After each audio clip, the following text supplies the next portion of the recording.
के सितारा ऊपर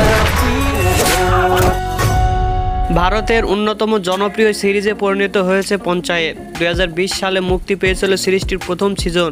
দর্শকদের বিপুল সাড়ায় 2022 সালে আসে দ্বিতীয় সিজন। এরপর দর্শকদের আগ্রহ আকাঙ্ক্ষা আরও বেড়ে যায়। সেটার অবসান ঘটিয়ে গত মঙ্গলবার 28শে মে প্রথম পরে অ্যামাজন প্রাইম ভিডিওতে মুক্তি পেয়েছে সিরিজটির নতুন কিস্তি।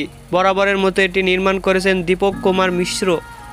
মুক্তির পর থেকে পঞ্চায়েতের নতুন সিজন নিয়ে অন্তর্জালে দর্শকদের উচ্ছ্বাস দেখা যাচ্ছে। তবে চলচ্চিত্র সমালোচকরা এটি দেখে কী বলছেন সেসব প্রতিক্রিয়া জানা যাক। দ্য ইন্ডিয়ান এক্সপ্রেসে রিভিউ লিখেছেন আলাকা সাহানি। তিনি সিরিজটির নতুন মৌসুমকে 5-এর মধ্যে 4 রেটিং দিয়েছেন। সেই সঙ্গে বলেছেন জিতেন্দ্র কুমার নীনা গুপ্তাদের সিরিজটির সরলতা ধরে রেখেছে, সেই সঙ্গে আরও বেশি আগ্রহী করে তুলেছে। আগের 2 সিজনের আবহাওয়া রেখে পুনরায় ছক্কা হাঁকিয়েছেন নির্মাতা। গ্রাম অঞ্চলের জীবন ও চিন্তাধারা চমৎকারভাবে তুলে এনেছে সিরিজের লেখক।